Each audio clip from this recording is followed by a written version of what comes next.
어느 나라를 가든 대도심을 가보면 길가에서 잠을 자거나 술을 마시고 있는 노숙인을 쉽사리 만나볼 수 있습니다. 그리고 이 노숙인들은 각종 범죄에 이용되는 경우가 많기 때문에 사회적으로도 문제시되는 경우가 많죠. 그런데 세계 3위의 경제대국이자 가장 높은 인구 밀도의 도시를 가진 일본은 아무리 눈을 씻고 찾아봐도 노숙인을 찾아보기가 어렵다고 합니다. 2000년대 들어 일본의 노숙인 수는 기하급수적으로 줄었고요. 최근에는 그 수가 2820명으로 줄며 일본 인구 대비 단 0.003%에 불과하다고 합니다. 이는 약 0.017%에 달하는 우리나라와 비교해보아도 5분의 1 수준밖에 되지 않는 수준이죠. 이 정도면 일본은 노숙인 문제를 해결했다고 봐도 될 것 같은데요. 그래서 이번 시간에는 일본이 그 많던 노숙인들을 대체 어떻게 줄일 수 있었는지에 대해서 저와 함께 아주 쉽고 간단하게 알아보겠습니다.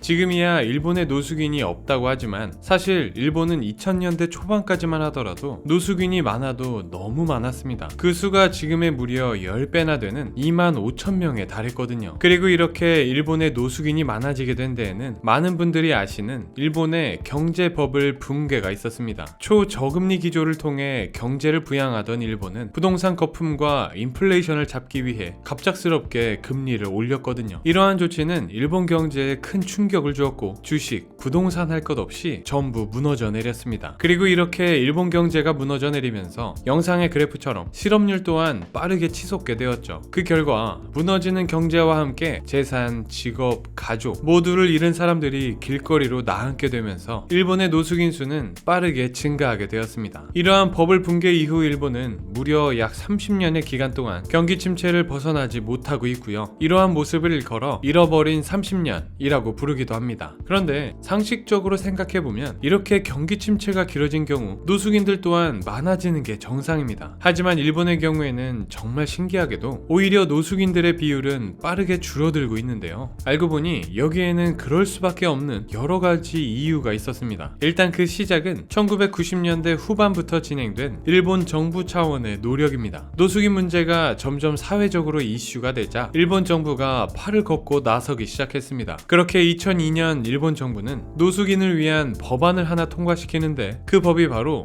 노숙인 자치권 지원에 관한 특별법이었습니다. 이 법은 이름 그대로 노숙인들의 노숙 생활을 막고 노숙인들의 자립을 장려하여 그들을 영구적으로 거리에서 벗어나게 하는 것이 목적이었죠. 그리고 이러한 법 제정을 토대로 일본 정부가 가장 먼저 조치를 취한 건 노숙인들을 위한 숙소를 제공하는 일이었습니다. 아무래도 그들을 인도나 공공장소에 그대로 두는 것보다는 생활하고 잘 수 있는 곳을 제공하는 것이 급선무라고 판단한 거예요. 그렇게 2004년부터 2007년까지 일본은 노숙인들에게 저렴한 임대료로 거주할 수 있는 주택을 공급하는 프로젝트를 시행합니다. 이 프로젝트를 시작으로 일본의 노숙인들은 그 거처를 길거리에서 숙소로 조금씩 옮겨오기 시작했죠. 여기에 더해서 정부가 후원하고 지원하는 일본의 비영리 단체들까지 적극적으로 나서면서 일본에서 노숙인들을 위한 주택 공급이 빠르게 증가하기 시작했습니다. 한 통계에 의하면 1998년부터 2010년까지 일본의 노숙인들을 위한 주택시설은 기존 대비 무려 6배 가까이 증가했을 정도죠. 이렇듯 일본 정부의 법 제정을 비롯한 적극적인 노력은 일본 노숙인들의 빠른 감소를 위한 시작점이 되었다고 평가받고 있습니다. 그런데 일각에서는 일본의 그 많던 노숙인들이 현재 0%에 근접할 정도로 빠르게 적어졌다는 사실에 의문을 제기하고 있기도 합니다. 어느 나라든 노숙인들을 위한 재활센터나 숙박시설을 제공하고 있는 건 마찬가지죠. 그렇기 때문에 실제 일본에는 일본이 발표한 노숙인들의 수보다 훨씬 더 많은 노숙인이 존재할 거라는 건데요. 알고 보니 이러한 일각의 지적은 어느 정도 일리가 있었습니다. 전문가들은 그 이유로 법적, 문화적, 사회적 원인을 언급하고 있는데요. 먼저 우리는 일본이 법적으로 노숙인을 어떻게 정의하는지를 살펴봐야 합니다. 알고 보니 일본 법에서 정의하는 노숙인의 범위는 우리가 흔히 알고 있는 노숙인의 범위보다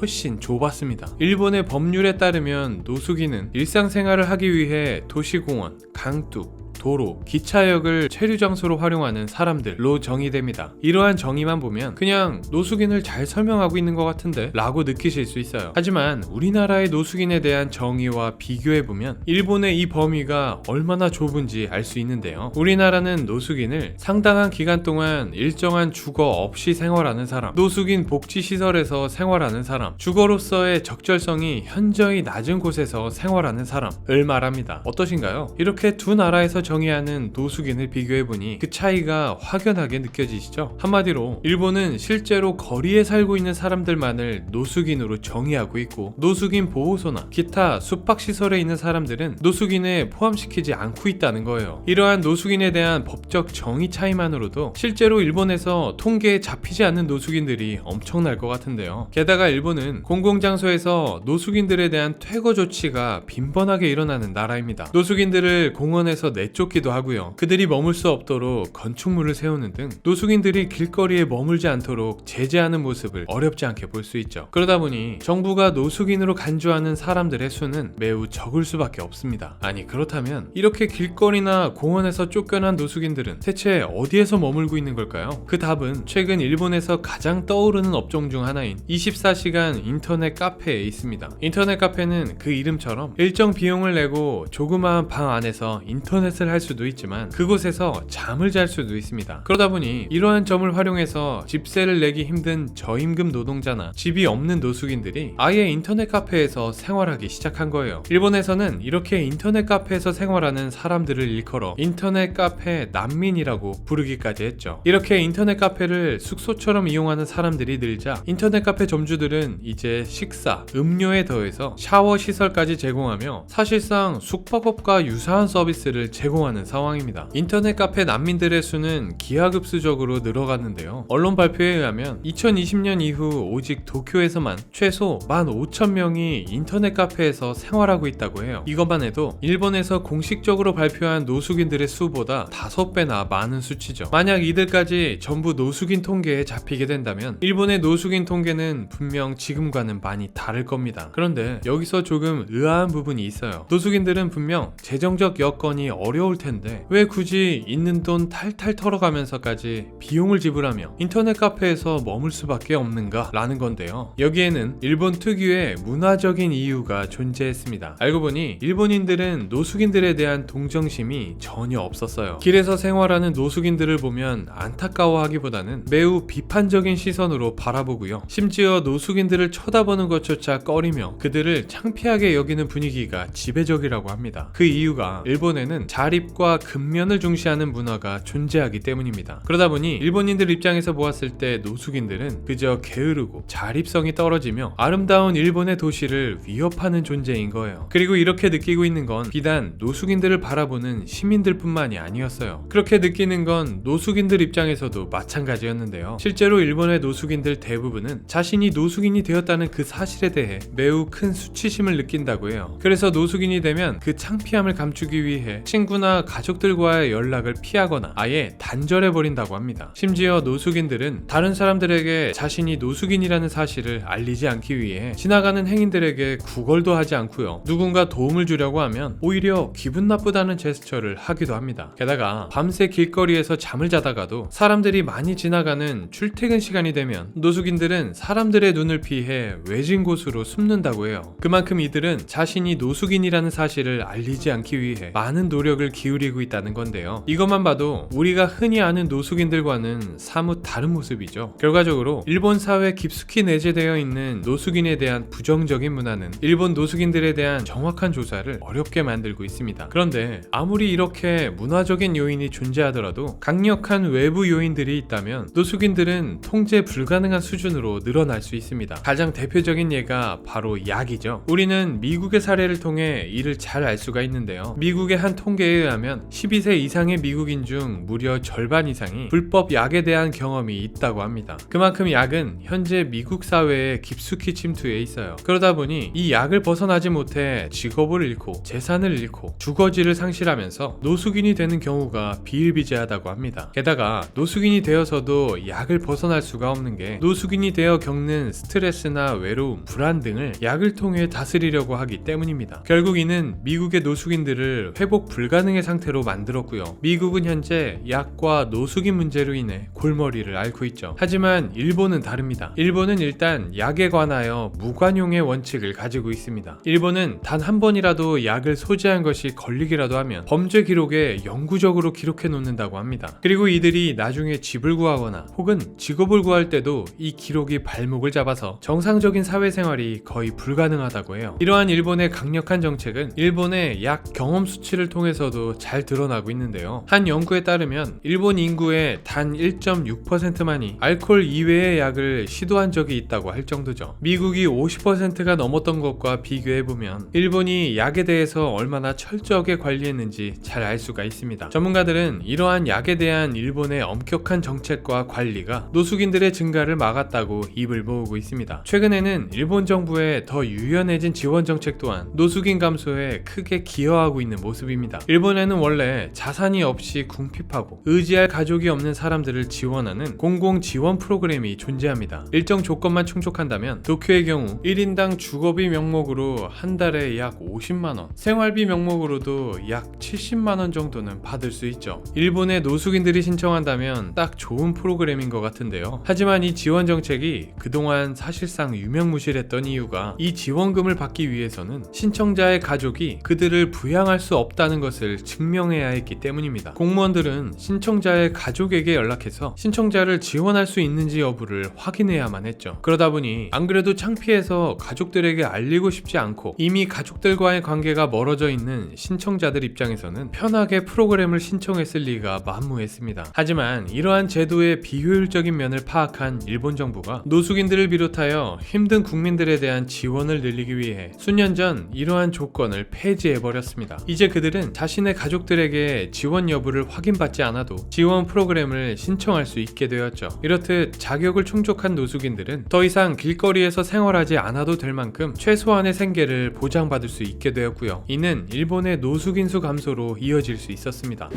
지금까지 일본의 노숙인들이 역사상 최저 수준으로 줄어들게 된 이유에 대해서 간단하게 살펴보았습니다. 물론 일본 정부의 노숙인에 대한 법적 정의와 일본 특유의 문화가 실제 노숙인의 수를 파악하기 어렵게 만드는 건 사실입니다. 하지만 일본의 노숙인 수 감소를 위한 정책적인 노력도 무시할 수 없는 부분인데요. 앞으로 일본의 노숙인 감소를 바라보는 전 세계의 평가가 어떻게 내려질지는 지켜봐야겠습니다. 오늘은 여기까지고요. 지금까지 지식세포였습니다. 감사합니다.